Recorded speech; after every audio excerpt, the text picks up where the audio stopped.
Avec tout ça, on espère que le Sénégal trouvera sa voie démocratique et son indépendance vis-à-vis des ingérences étrangères dans la paix, afin qu'il reste un exemple pour toute l'Afrique.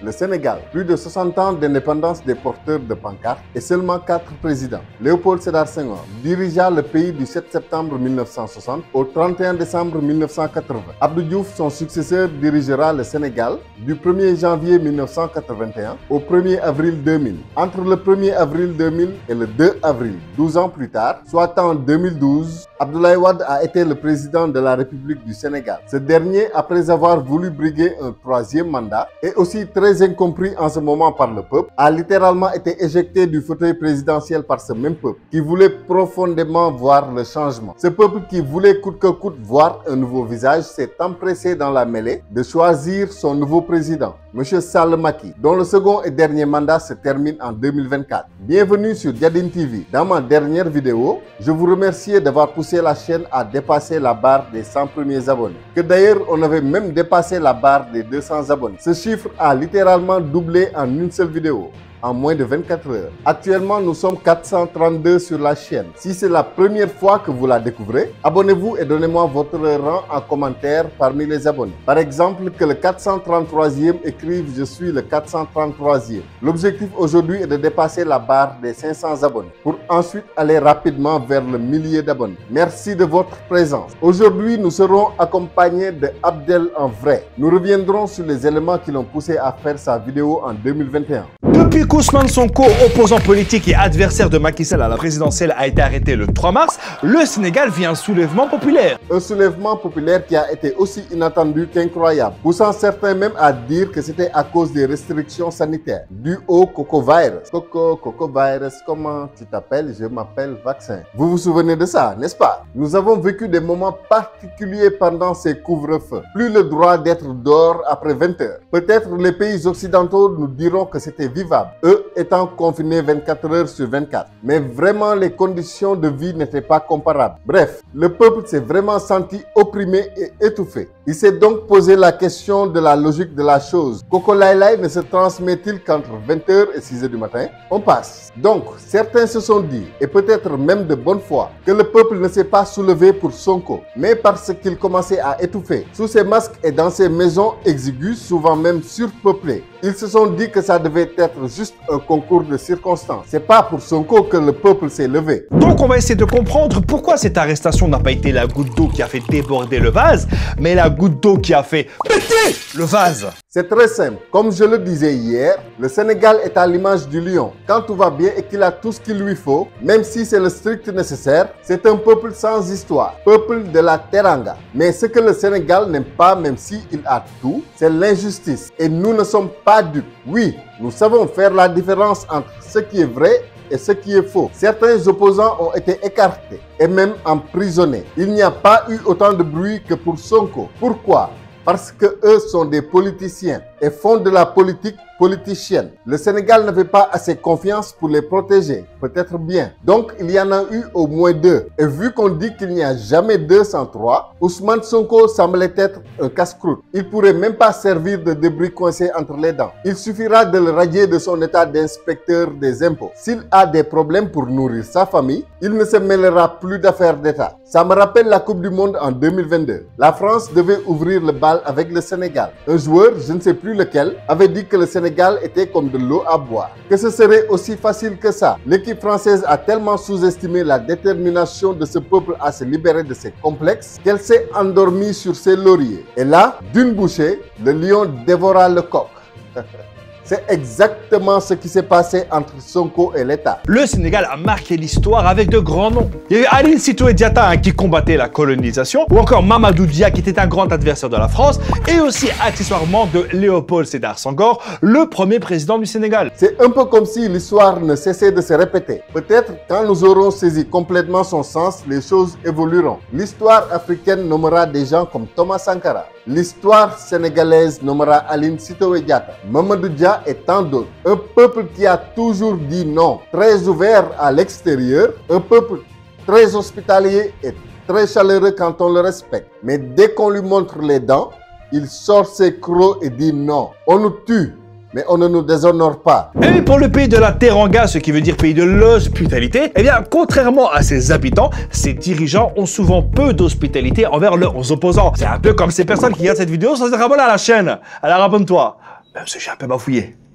C'est exactement ça le problème au Sénégal. Ces dirigeants ne sont pas du tout à l'image du peuple. Quand bien même ils seraient issus de ce peuple, même s'ils ont eu les pieds poussiéreux avec des sandales en très mauvais état, même s'ils ont connu l'inconfort du bus, des carapites et des Ndiagandiaï, même si certains d'entre eux ne pouvaient s'offrir le luxe d'un taxi. Dès qu'ils sont élus, ils se baladent en avion et peuvent même perdre leur diction en Wolof. Et oui, quand l'Africain colonisé évolue, ça se sent forcément à sa diction française. Plus de boubou bien de chez nous, mais des costumes qui coûtent un bras et une jambe. Si mon peuple est aujourd'hui en colère, si mon peuple est aujourd'hui endurci, c'est en grande partie à cause, ou plutôt devrais-je dire grâce à ces dirigeants qui ne croient pas en eux-mêmes. Voilà pourquoi ils ont autant de mépris pour ce peuple. Ils se méprisent eux-mêmes. Voilà pourquoi dès qu'ils sont élus, ils restent noirs de peau mais deviennent blancs dans la tête. T'as aussi plusieurs de ses opposants qui sont passés par la case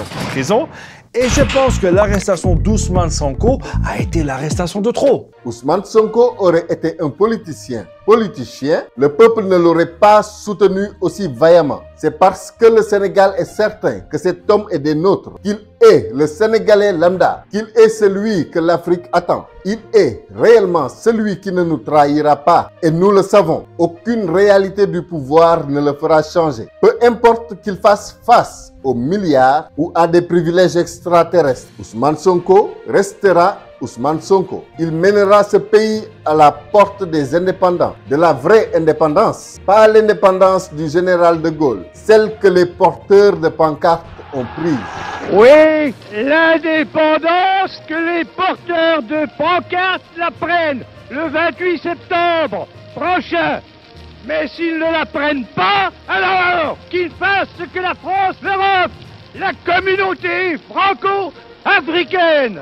Il porte l'espoir d'une nation tout entière. Un peuple tout entier est derrière lui. Voilà pourquoi son arrestation peut embraser ce pays. Ce député, ancien inspecteur des impôts, a mis en cause dès 2016 Macky Sall pour des anomalies fiscales. Suite à ça, comme par hasard, Ousmane Sonko a été radié de ses fonctions. En ce moment, il doit répondre d'accusations de viol, de menaces de mort et de troubles à l'ordre public. Et son passeport et son immunité parlementaire lui ont même été retirés. Que faut-il de plus pour prouver que cet homme est celui que nous savons qu'il est? Pourquoi tant d'acharnement sur sa personne si c'était pour une noble cause? Pourquoi est-il en ce moment même détenu dans son domicile? Bon, en faisant la vidéo, j'ai entendu certaines rumeurs qui disent que les barrières ont été levées. Je ne peux pas encore confirmer ou infirmer au moment où je fais cette vidéo, mais on en saura plus tard. Alors abonnez-vous, on y reviendra dans une prochaine vidéo. Bref, tout ce que l'État aura fait pour l'écarter l'aura poussé dans les bras et dans le cœur des Sénégalais. Voilà pourquoi son arrestation a été l'arrestation de trop. La goutte qui a fait péter le vase.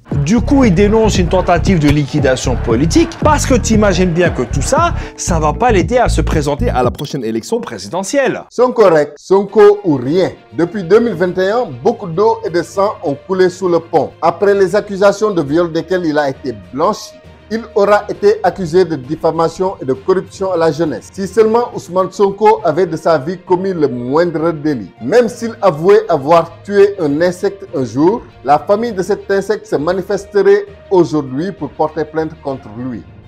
Tous les moyens étant bons pour salir son image et l'empêcher de se présenter en 2024. Le Sénégal veut trois choses. Une, que le président Macky Sall ne participe pas aux élections, ce qu'il a dit qu'il ferait. Il ne se représentera pas pour un troisième second quinquennat en langue de bois. Deux, que des élections transparentes et inclusives soient organisées, c'est-à-dire avec la participation sans condition du président Ousmane Sonko, que tous savent innocent de toute charge qui pourrait l'empêcher de concourir. Et enfin que ce soit une passation de service historique après que nous ayons élu notre cher président Ousmane Sonko au suffrage universel au soir du dimanche 25 février 2024. Quand tu sais qu'il est arrivé 3e à la présidentielle de 2019, sans lui, Macky Sall se retrouverait donc avec un adversaire de taille en moins. Et pour lui, moins il y a d'adversaires, moins il y a d'adversaires. adversaire. Voici un adversaire alors digne de ce nom face au président Macky Sall. Heureusement que ce dernier a décidé de ne pas faire moins que ses prédécesseurs, qu'il n'a pas écouté toutes ces langues qui voulaient le voir sortir par la petite porte, la toute petite porte. Tous ces hypocrites qui ne pensent qu'à leur intérêt propre. Peu importe pour eux que le président Macky Sall soit traîné hors du palais et jeté en pâture dans les rues de Dakar. Tout ce qui le poussait à briguer ce fameux second quinquennat en langue de bois, il leur a dit: le Sénégal compte plus que ma propre personne, alors je me retire. Malgré tout, toutes les balles sont encore dans son camp. C'est à lui de décider de la paix ou du chaos. Il ne lui reste plus que quelques mois et j'ai l'intime conviction qu'il fera tout comme il faut. Il prouvera que son rôle était de nous montrer les pires âmes de la société, de nous faire découvrir et de pousser Sonko dans nos bras et dans nos cœurs. Macky Sall et Sonko semblent être comme le yin et le yang. L'un ne peut exister sans l'autre. Il y a eu des attaques contre des médias et des pillages d'enseignes locales, mais aussi des attaques contre des enseignes françaises, peut-être parce que Macky Sall est accusé de favoriser les entreprises françaises au détriment des entreprises locales, et certains le soupçonnent même de préférer le camembert aux thieboudiennes.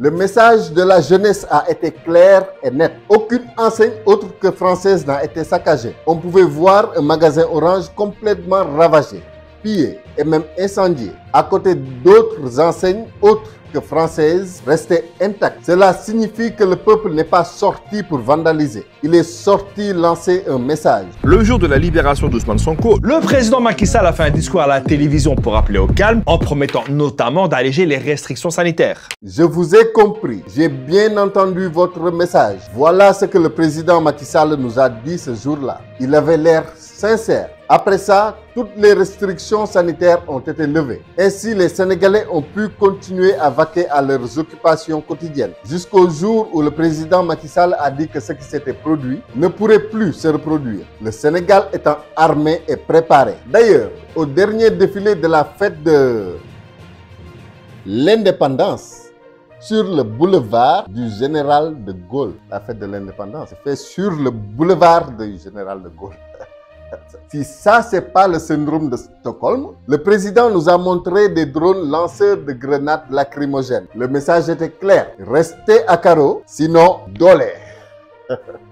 Malgré ça, en juin 2023, il a vu que, effectivement, c'était pas vraiment à cause du Coco Lailai. Les gens étaient vraiment sortis pour protéger pas seulement la personne de Sonko, mais aussi l'espoir de toute une nation, l'espoir de tout un peuple. Ce qui ne pouvait plus se reproduire, c'est alors reproduit, avec le double, voire le triple en termes d'intensité. Le peuple pleure, c'est mort, oui, mais ce sont les héros de la jeunesse. Tous tombés pour avoir été au mauvais moment et au mauvais endroit, luttant pour la bonne cause ou seulement passant par là, croisant la ligne de tir d'un wicked cap ou devenant clairement sa cible. Alors c'est bien, mais juste avant, le gouvernement avait quand même suspendu des chaînes de télé considérées comme peu amicales et avait par exemple restreint l'accès à Facebook et WhatsApp.